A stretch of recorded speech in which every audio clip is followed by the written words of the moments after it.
Hi there, can I get you? Good morning. Could I please get an extra large dark roast double with a caramel shot? Sure. Well, good morning, everyone. Okay, this is going to be a wild trip. I am way late leaving. I'm just leaving Deep River now. It's close to 8:30 in the morning. I wanted to be gone earlier than this, but I only got to get as far as Cochrane tonight. So I'm going to have to break this up because I have so many video letters to send out that I'm going to be filming along the way, including today. So I'm going to break it up. You're probably going to see a flood of like shorter video letters just of the trip and everything, because I'm stopping in and investigating and visiting everything from the unusual, unknown, esoteric, and downright bizarre. And it's going to be a bit of a wild ride. First stop is going to be the old railroading town of Brent in Algonquin Park. This used to be one of the CN crew change terminals until I think it was like 96, 97 when they shut it down. Yeah, I forgot about this. I remember it being a bit of a drive, but I didn't realize it was this far. 40 kilometers one way off the highway on bush roads like this to get into Brent. Oh well. So this is the old rail line. You got to remember, this was a major division point. So this was part of the CN Trans-Canada network, and so crews lived here and changed off here, and entire families lived here. And in fact, this place right here, it was explained to me, this was the homestead of a family of railroaders, and this house, which is in a sad shape of repairs at the moment, sad state of disrepair, I should say. But this was the post office. Back in those days, people just had the post office in their homes. And that was the post office. And if you listen carefully, that's the generator. So this whole place was powered by a generating station, diesel generator that CN put in. And that station is still running and still providing power to a few scarce buildings around here. Okay, let's take, I'm not quite sure what building that was.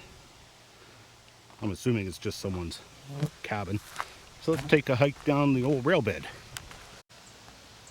And here we are alongside the rail bed. Now, I'm not sure what on earth these concrete things were. We had some in the yard at Sioux Lookout and at Armstrong, and I don't honestly know what they were, but they're remnants from days gone by. So I'm about to take you to a boxcar in the woods, but this way here, this happened more often than you would think.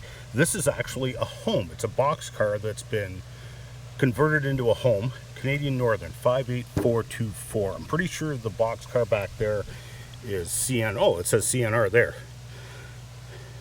Oh, Canadian Northern Railroad, not Canadian National. Well, that's right. This is long before Canadian National. But this happened a lot, and you'll see the boxcar back there, I'm pretty sure was track forces converting it into basically a storage shed. So as you can see, this they had a roundhouse and everything, with this being a division point on the railroad. Basically, steam locomotives come in off the train, they go into the roundhouse, they get a cleaning after every single trip. So they probably go like 120 to 150 miles. Then they pull them off the rails. Well, not off the rails, but you know what I mean. Pull them into the roundhouse, shut them down, clean them, get them prepped for the next trip. So 300 people lived here in 1929. That's bigger than Mackie. This is a nice shot. Check this out. So there's the generating station that's still there today. I don't see the bunkhouse. Now this is from 1972. Well, it's starting to sprinkle out. Oh, and there's the Brent store, which is still there today. Right there. Okay, so here's the old bunkhouse. I'm not sure what's going on here. I'm assuming this is where the kitchen was, and basically the common areas. But I'm pretty sure this was here last time I was here. So it's been partially torn down. And the floors collapsed and everything. I don't know what's going on here. So this was a pretty big bunkhouse. And as you can see, it's yeah, you know what? I'm almost positive this was here last time I was here. Mind you, that was 4 or 5 years ago. But well, let's see if we can get in. Yeah, it's actually collapsed into the basement and everything. So here was one of the bathrooms, obviously. Oh, yeah, and there was the other bathroom. So it's actually collapsed in on itself. Bizarre. Wonder what's going on. This might have been the laundry room, but I'm thinking that's a stove outlet. I know the bunkhouses I was at, they usually had multiple stoves and microwaves and stuff and a common kitchen. This is a big bunkhouse too. This is not a small operation.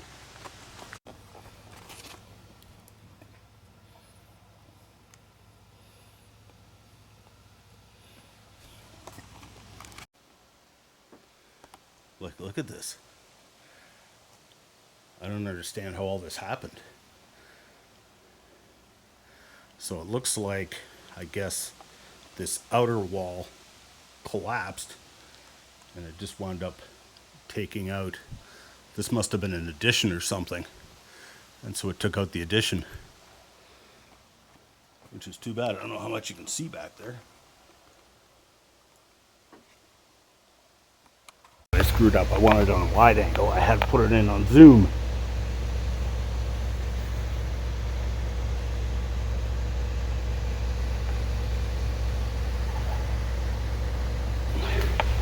Well, hopefully I got a shot. Well, I was kind of hoping to get in to take a look around, but it doesn't look like that's possible. Wanted to give you a tour of what a bunkhouse may have looked like. I was curious myself. According to the Canadian rail operating rules, equipment may be left unattended without a handbrake if the equipment is derailed. Okay, so let's see if we can find a car number.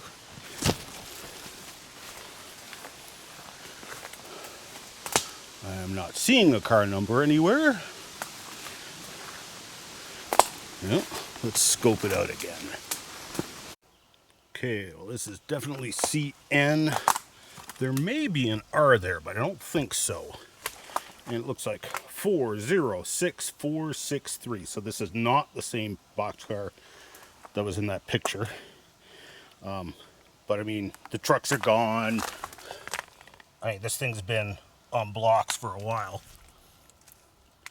So I'm guessing this was Track Forces using it as a storage shed, which they do often. Hey, look at that, I found a knuckle.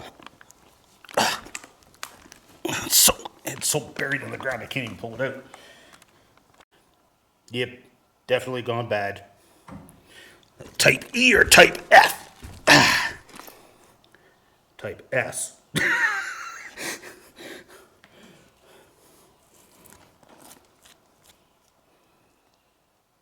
I can't make that out. That knuckle has definitely seen better days.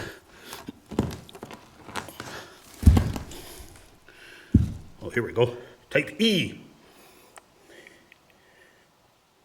So, if you got to replace it, well, this thing got a, look at that. It really stretched it. That's supposed to be a round hole.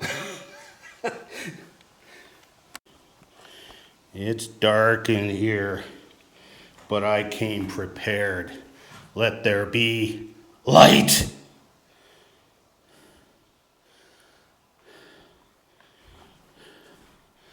Well, the floorboards seem pretty good. That's a metal roof. And it doesn't look like it's leaking much either. Lots of leaves.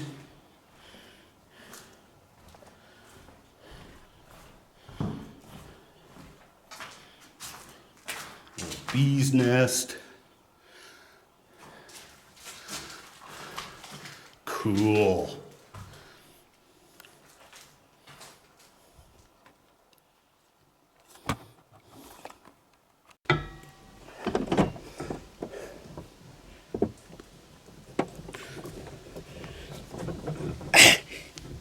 She's stuck, Jim. Ain't turning. You can see where there used to be a walkway on the roof. This was the way it was in the olden days. You walked across the roof and you put the handbrakes on up top. And originally, there was no air brakes. They had guys in the caboose, guys in the locomotive. They'd blow the whistle, and guys would go up and down the train putting on handbrakes to stop the train. A lot of people died. Real easy to fall off and get run over. All right, I'll take one last look before I leave. There's a good chance I will never come back here again, so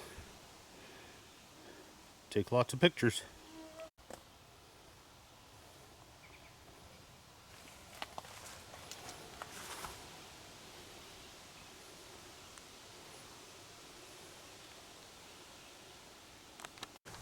And before anybody asks, I had nothing to do with that body found by the boxcar. All right, it is hot. I am drenched in sweat already. It's 11 o'clock. I gotta hightail out of here. I believe the Ontario Northland Train 113 is leaving North Bay about now. I was going to chase it up to Cobalt. Hope to catch it going through Cobalt on film. We'll see. I got my radio, but we'll see. So I still got an hour drive to get out of here back to the highway, and then another hour and 15 minutes to get to North Bay. So let's hustle. And I got no sleep last night, but I'm ready for a bear. I'm here in beautiful downtown Temagami. I don't know what this building is. I'm assuming it has to do with the railroad. There's the railroad tracks right there. Ontario Northland Train 113 is on its way. I heard it on the radio. Leaving North Bay. Hey, can you actually see in there? Nope. So yeah, I don't know. Oh, I'll bet you this was a telegraph building. I'll bet you that's what it was. It was probably a telegraph repeater building. It's just getting a clearance. Start that over. Item one, clearance number 2828 to ON 2103. 2103 north.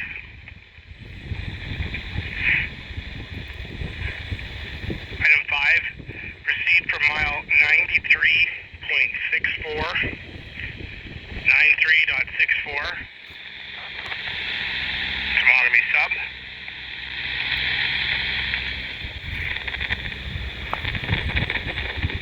To the south, cautionary limit sign Englehart.